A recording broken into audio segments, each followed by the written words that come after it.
What's up, everybody? Emceemur here. I'm having a great day and I hope you are too, and it's time once again for more Pandora action right here on the show, and I mean it, literally more Pandora action. You saw the other unit that we got. It was an interesting scenario in which we paid about $80 after negotiation for what was advertised as a 6S and what ended up being an 11 with twice the advertised games.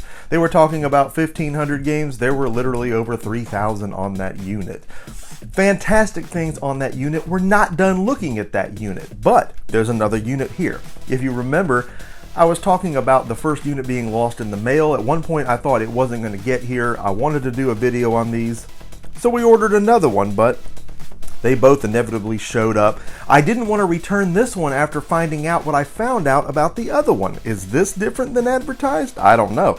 I mean, it definitely looks different than the other one. I mean, fantastic looking machine, first of all. Love the lines, love the visuals on it, love the lights, again. Just looks phenomenal.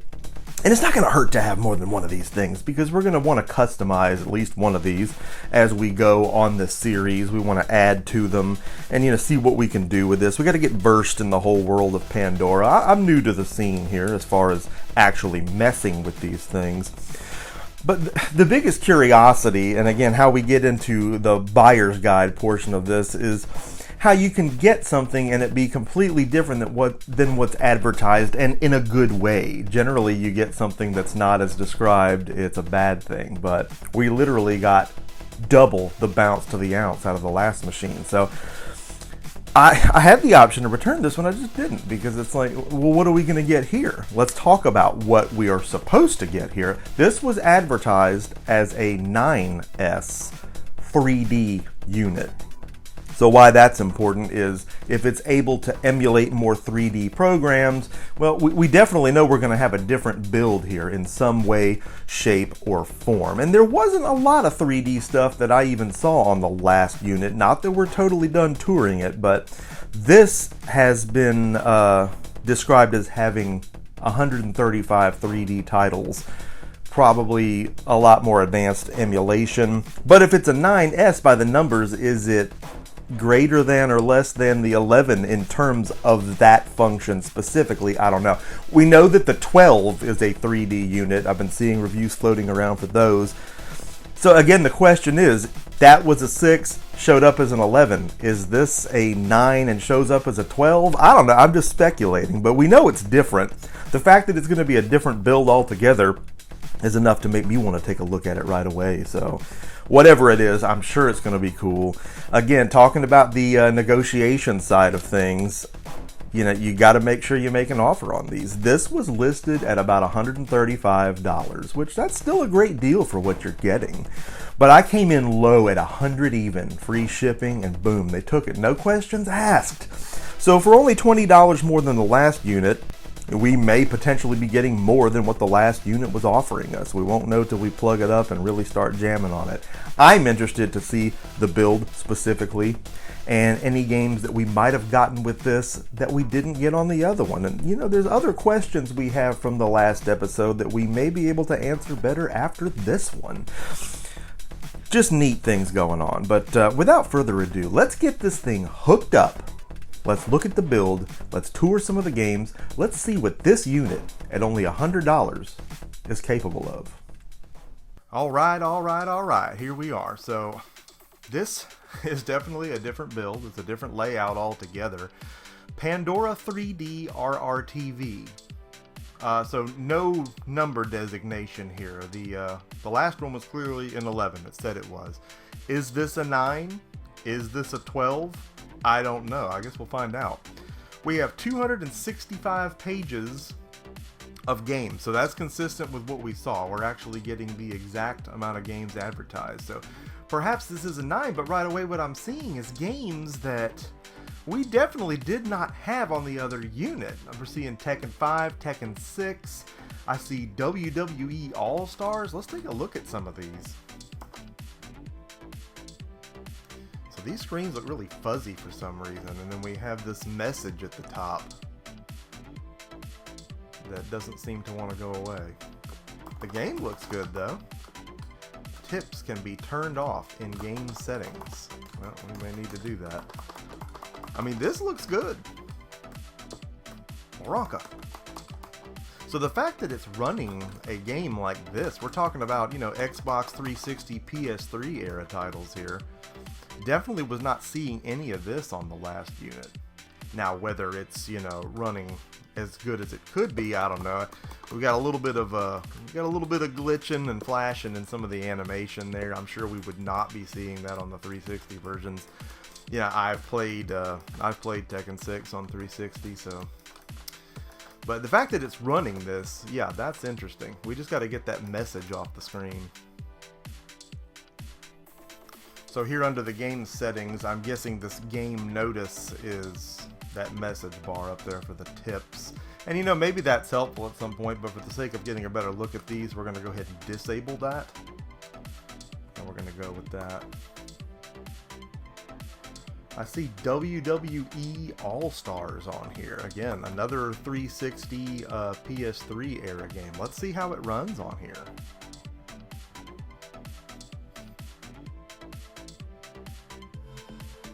I mean, the menus look like, you know, and this, you may be able to fix this in the settings, some of the optimization and whatnot for the filters. I know there's scan line options for the retro stuff, and who knows what even of that's on here yet. I can't get off the first page because honestly, this is pretty cool.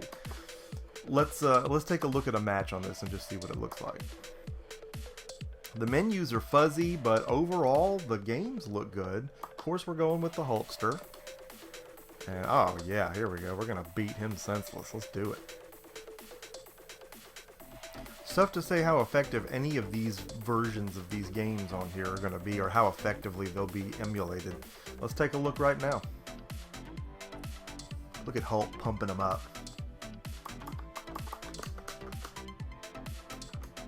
Waronkadonk! Waribba! Oh, we're not going out like that, Hulk. Take him out. You don't eat that many Hogan rights and lefts. You wouldn't even be still standing. Concussion, coma, death.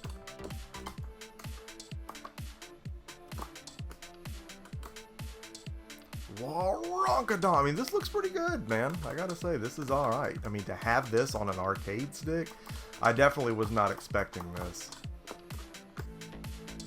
Again, I can't even get off the first page here. I mean, what are we talking about here? Monster Hunter is on here?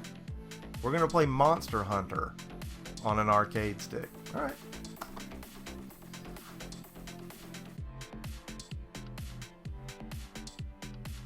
Monster Hunter Portable. Third. Curiouser and curiouser still. Okay, no, it's in English. At least this is. This isn't.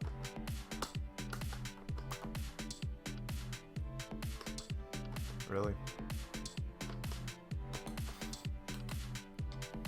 So this is a little difficult to navigate here. I'm not sure what's going to do what in terms of controls, but I mean, this is here and it's obviously going to run it some way, so. Bringing up the menu here, I see that there are save states for this, whereas that wasn't an option on other games that we've looked at already, so that's how you would do that. I don't know, that's something to explore there. Final Fantasy Type 0. We're really going to play a Final Fantasy game on an arcade stick. Again, the problem I'm seeing here is that, you know, it's not English translations, so I mean, it's cool that it's on here, but I'd be like the dog that caught the car. There's not much I could do with that. But let's see what else we got. We're not even off the first page yet.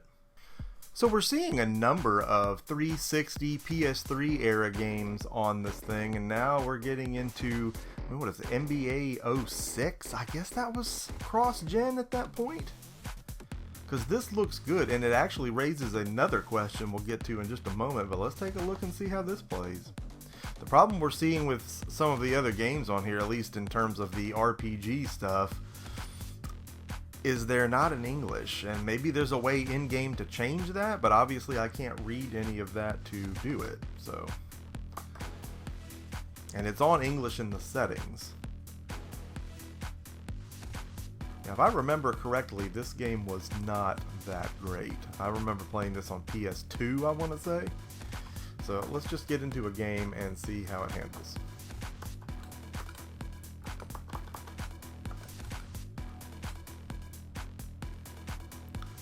Okay, so pass.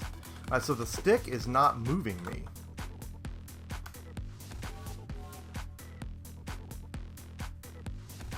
I literally cannot move with the stick.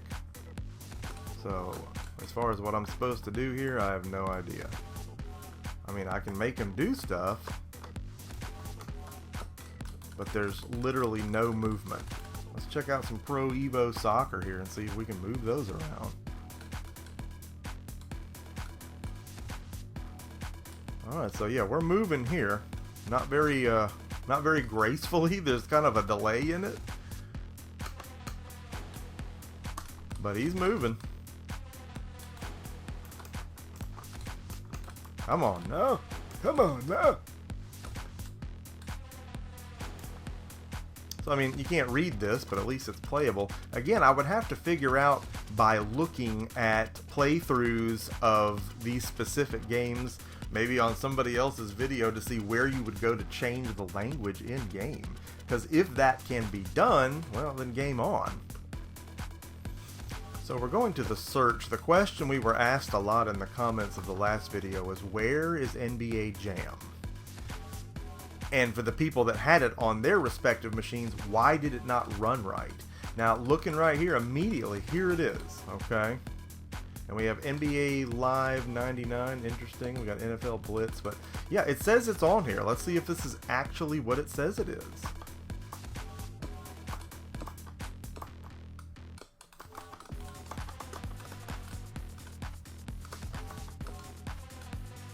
Here we go. We're off to the races.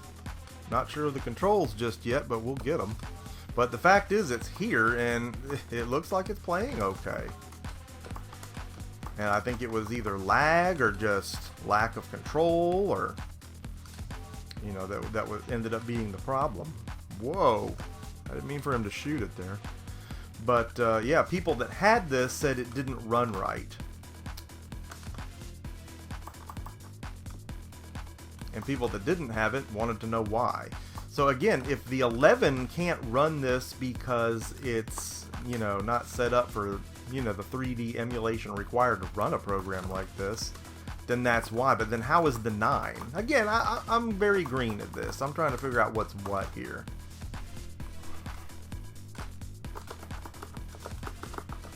Alright, so the C button is to steal. We got that figured out.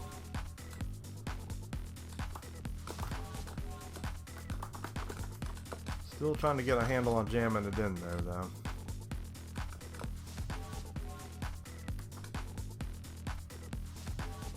Woo! Barkley for 3. That's the pass. So yeah, I don't know which button's the turbo button. None of them seem to do it. So maybe that was a problem for people too. The controls just not being where they're supposed to be. Because I mean, the controls that I know on this so far don't feel wrong. But yeah, it's kind of frustrating not being able to run or anything like that. So we've got what looks like Gran Turismo 5 here on an arcade stick. And, you know, I don't hate that. Let's see. So here we go. This accelerates. A accelerates. C brakes. That's rear view. But can we not change the point of view? Because I don't really want to do this first person. So I guess if you don't mind playing it first person like an arcade racer like this, it's just fine. I'd kind of like to see my car though. I don't know. And how do you play Turismo? I've always been one to want to see the car on screen. That's just how I do.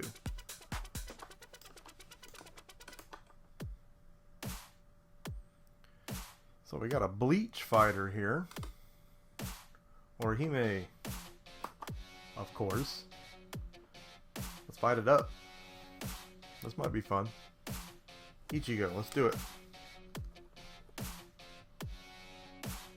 This looks great. Can you survive? I certainly hope so. Okay, maybe I can't. She's jumping up and down. Come on, Orihime, punch him. Ooh, look at that. Wadoosh. And a butt shimmy. She does a butt shimmy. So there is an action button, there's a jump, and she just seems to be working a couple of different combinations based on what direction I'm pressing. She's taking him downtown. Wadiga.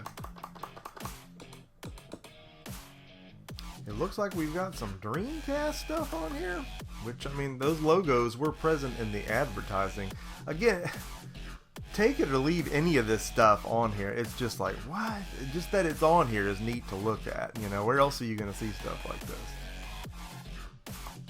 So we literally have a Dreamcast interface going here. Moronka. Gotta figure out the controls here. Wagiga.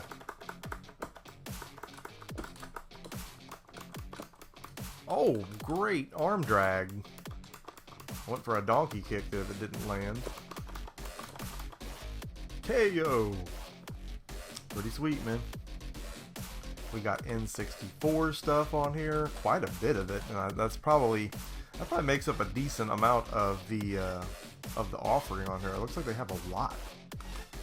And I don't hate that. I mean, that's kind of cool. I mean, Mario Kart on an arcade stick.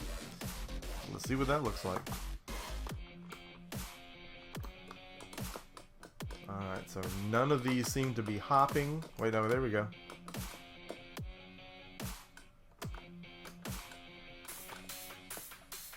There we go, and there's the action button. This is playable. You just have to remember where the buttons are. Nice.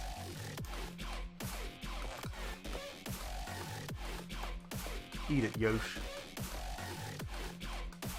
We've also got a ton of PC Engine and what's labeled as Xbox, but looks mostly like 16-bit stuff on here. There's just, and then we got Game Boy Advance stuff. I mean, my goodness, there's just more stuff on here than you could shake a stick at. It's absolutely nuts.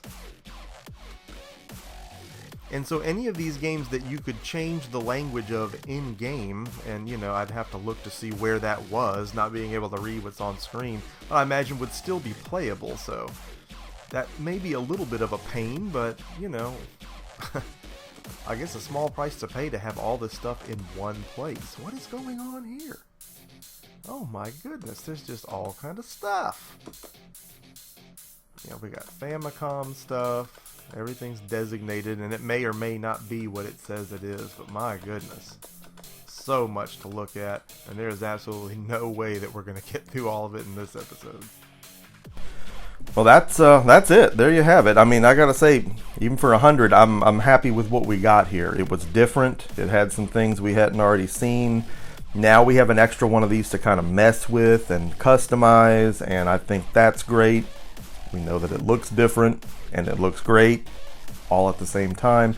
So yeah, I'm happy with this. And as we've talked about, I would like to do live stream tours of both of these units and look at them a little more in depth with you. I'd like to know if that's something you would be interested in. Leave me something in the comments section of this video. Let me know if you would like to see live streams of the games on these two units. And what about your arcade memories? What's that one game in the arcade that just kept you coming back for more? Leave me something in the comments about that. We can't talk enough about arcade memories, arcade goodness, and arcade action, so let's talk more about it. I hope that you liked this presentation. I hope that you liked what you saw. I hope that you're going to drop a like on this video. And most importantly, if you have not already done so, I hope you're going to subscribe to the Emceemur Show and be a part of our nation, because we're rising up all the fantastic things that we do right here on the show. You need to be a part of it. Make sure that you smack that notification bell so you're always the first to know when new content goes live. There will be a lot more content coming your way, more than likely, on these. I think it's just a genuinely interesting topic, and so far I'm blown away by the things that I'm seeing on here that I did not anticipate seeing, you know, just games that I forgot about, games that I haven't played in this format in many years. So it's very cool stuff. I don't know what else to say about it. It's just cool. Hey, Emceemur signing off for this fantabulous look at this fantabulous arcade stick. And I will see each and every one of you again on the next one.